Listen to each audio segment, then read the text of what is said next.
Bali. Kita melaksanakan kegiatan ini tentunya berdasarkan hasil temuan di lapangan juga dengan maraknya perdagangan barang-barang pakaian impor yang sumbernya ilegal. Kita selusuri, kebetulan kita dapatkan tempat penyimpanan atau pengepulnya itu ada di wilayah Tabanan. Tepatnya pada hari Kamis tanggal 16 Maret sekitar pukul 20 di Kampung Kodok, Desa Dauh, Pekan, Kecamatan Tabanan, Kabupaten Tabanan. Kita bisa mengamankan sebanyak 117 bal pakaian. Setelah itu barang bergeser ke wilayah Pasar Gede Bage di wilayah Bandung, Jawa Barat. Nah, dari wilayah tersebut kemudian bergeser kembali untuk diedarkan di Bali. Pengepulnya itu tadi yang saya sampaikan ada di wilayah Tabanan. Nah, dari Tabanan inilah kemudian beredar sampai ke pedagang-pedagang eceran. Selama ini kita sudah melakukan upaya penegakan hukum, tapi yang sifatnya adalah setiap hasil temuan atau hasil operasi sifatnya pemusnahan. Tapi kita coba koordinasikan ini dengan Kadis Perdagangan dan kita bisa mengenakan kepada tersangka Undang-Undang Perlindungan Konsumen. Jadi karena ini adalah bukan dari pintu masuknya dalam arti impornya, tapi sudah sampai ke tangan pengepul, kita kenakan Undang-Undang Perlindungan Konsumen pada yang bersangkutan. Total kerugian negara dari hasil hal ini sebagaimana hitungan kurang lebih berjumlah 1.170 juta rupiah. Jadi kita bisa bayangkan dari 117 bal ini kerugian negara sudah sampai lebih dari 1 miliar. Bagaimana di tempat-tempat lain mungkin kita harus sikapi bersama. Ini adalah sebagaimana instruksi Bapak Presiden mungkin beberapa hari lalu setelah rekan-rekan juga tahu, kemudian Bapak Kapolri juga menekankan kembali untuk kita semua jajaran untuk melaksanakan kegiatan penindakan terhadap penyelundupan atau impor ilegal pakaian bekas ini. Jadi tidak hanya dikatakan di hulunya gitu Pak, ya, kita penindakan, tapi juga nantinya kalau di dalam proses ekspor impornya juga tadi yang saya sebutkan, Polda-Polda wilayah Sumatera, Kalimantan juga harus bisa bekerja sama untuk melakukan hal ini. Kita sudah sampaikan informasi ini kepada Polda-Polda tersebut, termasuk di jajaran Polda Jawa Barat. Kira-kira ini yang bisa saya sampaikan. Kami juga didampingi oleh dari Kanwil Bea dan Cukai dan juga Kepala Dinas Perdagangan. Tentunya upaya kita ini dalam rangka juga menyelamatkan ya usaha UMKM yang di Provinsi Bali ini juga sudah digiatkan. Kita tahu barang-barang ini apabila dijual di pasaran mungkin harganya sangat murah, mungkin 100.000 bisa dapat 2, dapat 3, dapat 4 potong. Tentu ini menjadi daya tarik tersendiri, tapi efeknya adalah industri UMKM kita yang menjual pakaian-pakaian akan kalah bersaing. Inilah oleh karena itu kebijakan dari pemerintah untuk ekspor ilegal pakaian bekas ini harus kita tindak. Tidak hanya tadi yang saya bilang di pintu masuknya, tapi kita di bawah, di tingkat pengepul bawah. Memang agak sulit apabila kita menindak yang sudah dijual di etalase, menjadi tidak bijak. Kelihatannya kita akan bersentuhan dengan masyarakat, tapi paling tidak kalau tidak kita tahu di pengepulnya, kita tidak pengepulnya.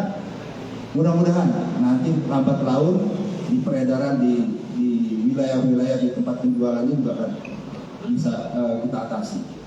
Itu kira-kira yang bisa saya sampaikan. Yang jelas ada 2 tersangka yang sekarang diproses dengan pasal 62 ayat 1 dan pasal 8 ayat 2 Undang-Undang Nomor 8 Tahun 1999 tentang perlindungan konsumen, diuntukkan pasal 55 dan atau pasal 53 KUHP pidana dengan ancaman hukuman 5 tahun atau pidana denda sebanyak kurang lebih 2 miliar rupiah.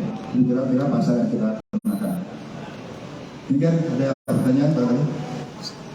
Satu bal untungnya berapa, Jenderal? Ya. Untuk satu bal ini dia mendapatkan laba berapa, Jenderal?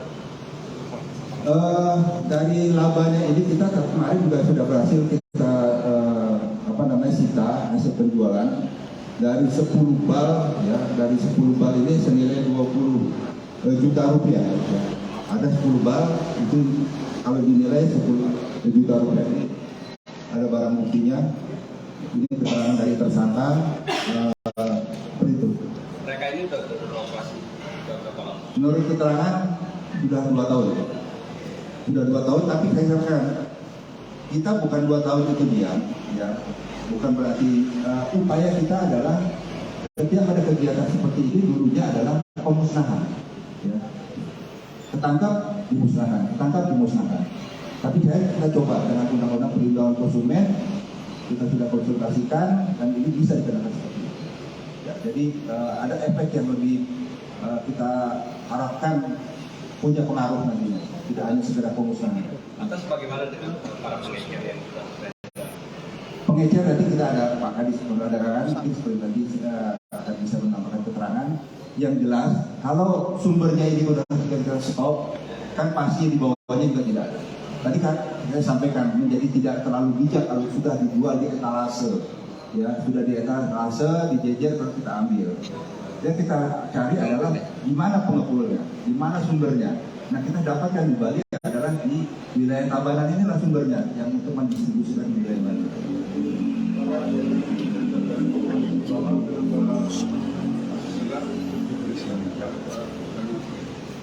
Terkait dengan pernyataan dari Pak Kapolda tadi bagaimana kerjasama di masuknya kan ini impor barangnya. Terus saatnya memang diakui di situ tadi kemudian melihat itu sejarah Tanjung Balai Asar sejarah Medan. Nah bagaimana terlihat dari sekarang apakah dari sendiri itu masuk yang resmi khususnya dan yang mungkin dari itu untuk mencegah masuk barang impor. Kemudian ini Pak Adis di Bali kan memang kita Bali selalu menggiatkan untuk sektor UMKM ya, terutama sektor pangan sendiri di Pak Gub dan Bu Gubernur. Nah, sejauh ini kira dampaknya sudah dari apa sih bagi Bali sendiri Pak terhadap barang-barang sandang bekas itu? Terima kasih. Baik, terima kasih. Yang pertama terkait dengan pasar khususnya Bali dulu atau Bali, kita melakukan pengamatan atau pengumpulan informasi untuk pintu masuk yang melalui Bali yang dari luar negeri, khususnya bandar udara, karena di pelabuhan laut tidak ada kegiatan yang langsung ke Bali, maka kami melakukan pintu udara dan di pintu masuk udara kita sudah memantau tidak ada pemasukan. Oleh karena itu saya sampaikan oleh Pak Kapolda tadi bahwa asal barang berasal dari pemasukan melalui jalur tikus yang di daerah pesisir timur Sumatera dan ini memang sudah sering terjadi. Terkait untuk Bali sendiri, kami dari BDK bersinergi dengan Pak Kapolda, seluruh jajaran dan juga dengan keterangan dari Dinas Perdagangan Provinsi, kami melakukan pengawasan semuanya, baik melalui resmi maupun bisa juga melalui jalur-jalur tikus yang kemungkinan ada di Bali, yaitu kapal-kapal yang lokal. Namun dari saat ini yang ada kita dapati dari Bandung asalnya ya, dan sumbernya dari Sumatera. Nah terkait untuk kebijakan nasional terkait penjagaan jalur tikus, tentu saja terus dilakukan upaya-upaya. Bea Cukai melakukan patroli laut juga di pesisir timur Sumatera bekerjasama juga dengan rekan-rekan lain baik dari AIRUT, kemudian dari Angkatan Laut dan dari yang lain-lain. Tapi tidak untuk kemungkinan karena memang perbatasan dengan luar negeri mudah sekali untuk masuk. Namun demikian kita berharap mudah-mudahan dengan instruksi Presiden ini semua elemen tidak hanya pemerintah saja bersama-sama melakukan kalau boleh bilang perang terhadap importasi pakaian bekas ini, karena selain mengganggu juga industri dalam negeri terkait pakaian juga ini dikhawatirkan bisa membawa sumber penyakit juga ke dalam negeri. Ini juga salah satu yang dikhawatirkan kenapa ini dilarang. Intinya adalah Bea Cukai terus berkomitmen baik dari nasional seluruh pintu masuk yang resmi maupun tidak resmi, dan di sini di Bali kami juga terus bekerjasama dengan erat dengan Pak Kapolda seluruh jajaran dan dinas yang terkait. Saya kira demikian dari saya, Pak. Terima kasih. Jadi berkenaan dengan maraknya beredar sandang atau pakaian bekas di Bali khususnya, tentu sekali lagi ini sangat mempengaruhi terhadap upaya kita bersama-sama mengembangkan industri sandang lokal di Bali ini. Kenapa? Karena seperti kita ketahui, sampaikan tadi, memang barang-barang impor ini betul-betul dijual dengan harga yang sangat-sangat tidak pantas atau tidak sangat-sangat murah, sehingga kalau industri pangan sandang kita di Bali menjadi betul-betul merasa tersaingi. Itu yang pertama. Kemudian yang kedua, tentu sudah sampaikan tadi, kita nggak tahu barang-barang pakaian bekas ini yang didatangkan dari luar ini apa isinya.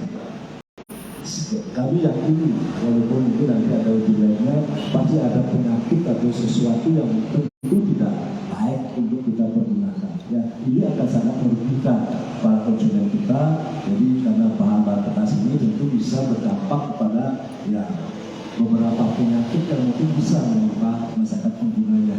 Oleh karena itu sekali lagi keberadaan barang ini tentu sangat-sangat tidak kami harapkan, karena nanti akan sangat menjadi kompetitor luar biasa bagi para perajin kita yang menghasilkan busana atau pakaian-pakaian yang sesungguhnya tentu kita selalu akan ingin meningkatkan kualitas kita. Terima kasih.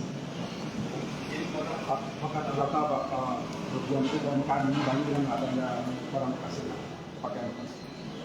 Kalau data kami menghitung tidak, tetapi bagaimanapun juga persaingannya luar biasa, dan kami lihat ini mohon maaf di beberapa tempat malah di pasar-pasar rakyat itu beredar begitu maraknya, sehingga tentu peluang kita untuk mengisi pasar itu menjadi hilang. Paling tidak 30-40% peluang pasar produk lokal ini menjadi terambil oleh beredarnya produk impor seperti ini. Pak Kades, gimana kan masyarakat Bali thrifting ini kan lagi tren ya Pak Kades ya. Beberapa masyarakat Bali juga ada yang berbisnis soal ini. Nah gimana menyikapi hal itu Pak Kades? Banyak adalah masyarakat Bali yang berbisnis soal ini Pak Kades. Apakah diimbau untuk berbisnis yang lain atau sudah ya? Ya, terima kasih. Jadi sebagaimana kita ketahui kan sebetulnya Pak Gubernur sudah ada Pergub nomor 99 ya tentang penggunaan produk lokal. Kami Komite Produksi itu pertama mari mengajak masyarakat Bali semua, mari kita bersama-sama mengangkat produk lokal ini. Ya, termasuk diantaranya produk busana, produk fashion yang sedang kita gencarkan. Kemudian terhadap teman-teman kita yang berbisnis di sini, tentu ini sudah ilegal. Kami berharap ke depan mari kita bersama-sama mengangkat produk lokal kita sehingga ada hubungan harmonis baik masyarakat pelaku, pedagang dan masyarakat pengguna. Saya kira begitu. Ya. Pak, kalau dia membandel gimana Pak? Apakah ada penegakan? Kalau itu penegakan nanti mungkin dari Maka dari pihak Krimsus bisa menjelaskan kronologis seperti apa Pak? Ya, nanti dijelaskan. Dari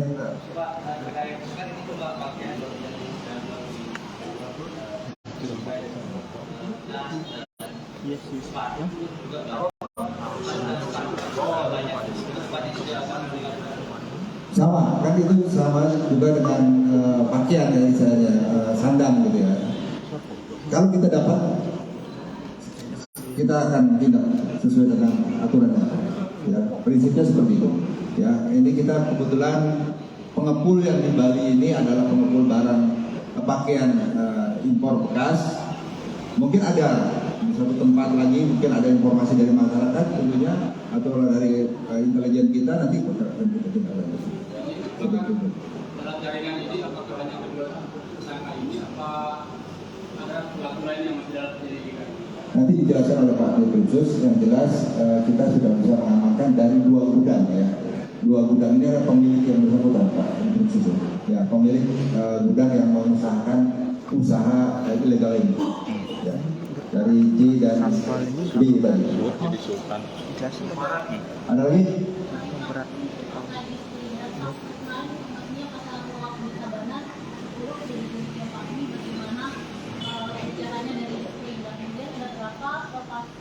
pedagang yang ada di sana, kemudian bagaimana komunikasinya dengan para pedagang dan memang apakah resmi pasar itu, kemudian bagaimana dengan pasar-pasar lokal yang di Magelang.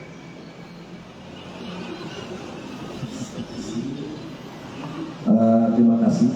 Jadi berkenaan dengan pasar kodok, ya. Jadi kami mesti berkoordinasi dengan dinas kabupaten, ya, karena kewenangan untuk pasar-pasar baik yang sampai tadi Maburu, yang lainnya kan itu adalah kewenangan dari kabupaten. Namun demikian, kalau sudah menjadi sebuah kebijakan bersama, kami setelah ini kami berkoordinasi dengan dinas kabupaten kota untuk wilayah mulai kita menertibkan baik dari perizinan maupun yang lainnya. Ketika memang sudah arah bisnisnya ke situ, kan bisa kita stop perizinannya. Terima kasih. Ya, jadi itu ya, nanti kalau sudah sampai di toko-toko adalah kaitan sama izin tokonya. Izin toko dari dinas perdagangan nanti akan melakukan tindakan. Kita adalah di tempat pendistribusian ini ya, pengepulnya atau yang menyuplai barang inilah yang kita tindak. Justru di sinilah mungkin yang akan lebih punya efek gitu ya dibandingkan di warung-warung tadi atau di toko ya, tidak laku. Dan apalagi pendistribusinya atau pengepulnya itu kita sudah matikan. Ya, kita mudah-mudahan Bali bisa cepat gitu ya untuk mengatasi ini sebagaimana instruksi Bapak Presiden yang menindak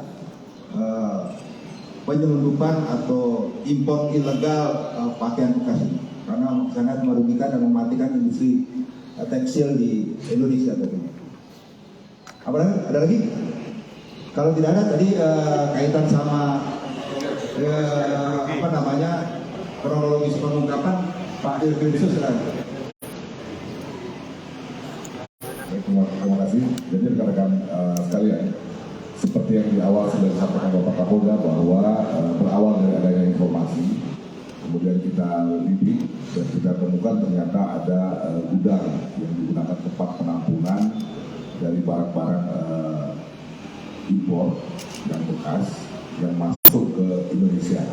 Jadi seperti yang kami tekankan lagi bahwa barang yang ada di Bali ini adalah layer keberapa dari impor ekspor ini. Nah, dari situ anggota kami cek ternyata betul dan ditemukan masih dalam bentuk bal-balan. Yang hadir di hadapan kita ini adalah sebagian dari barang bukti yang masih ada di lokasi. Jadi barang bukti yang sudah kita amankan di sini adalah bagian bal-balan ini, kemudian gudangnya juga sudah kita polis lain, termasuk juga beberapa hasil penjualan yang tadi disampaikan Bapak Kapolda uang 20 juta keuntungan dari yang sudah terjual. Mungkin begitu ya Mas ya, jelas terkait dengan ya, terkait jaringannya karena ini seperti Pak Kapolda tadi masih ada sebagian persoalan pengembangan. Jadi barang masuk dari Sumatera, kemudian dibawa ke Jawa Barat, dari Jawa Barat baru diedarkan ke kita. Untuk yang jaringan di Jawa Barat kita sudah berkoordinasi dengan Polda Jawa Barat maupun Polda Sumatera Utara dan Jatim.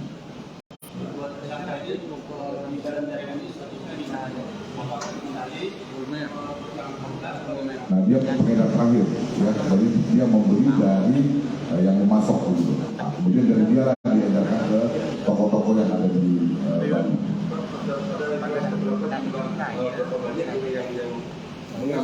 mengambil barang dari dua orang ini. Ada isi pedagang di bawahnya. Ya itu. Ada berapa banyak kira-kira?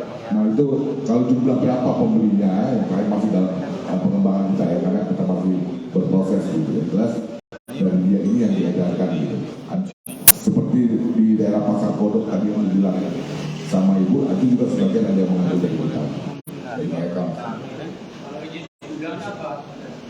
Nah ini masih kita dalami ya. Yang mendapatkan kiriman berapa bulan sekali? Tergantung permintaan ya, jadi tidak terjadwal per 2 bulan, per 3 bulan tidak. Tapi kalau ini barang habis ya minta lagi barang habis. Sekali pengiriman itu sampai berapa? ya bisa 10, bisa 20 gitu ya jumlahnya. Ya, gitu ya. Jadi kita dari jajaran kepolisian Polda Bali bersama juga dari Kanwil Bea dan Cukai dan juga Dinas Perdagangan Provinsi Bali sangat konsen untuk menangani hal ini. Sebagaimana instruksi dari Bapak Presiden juga Bapak Kapolri, kita akan menindak tegas peredaran terkait dengan impor ilegal pakaian bekas ini. Ya. Walaupun tadi di Bali adalah tempat akhir dari penampungan ini untuk didistribusikan, tapi tadi sudah disampaikan oleh Pak Depresus untuk jaringannya yang ada di Bandung, ada di Sumatera, dan mungkin ada di Kalimantan, ini sudah kita informasikan. Semoga nanti dalam waktu dekat, sebagaimana instruksi juga Bapak Kapolri, jaringan-jaringan sudah bisa juga kita tangani dengan baik. Demikian yang bisa saya sampaikan. Terima kasih.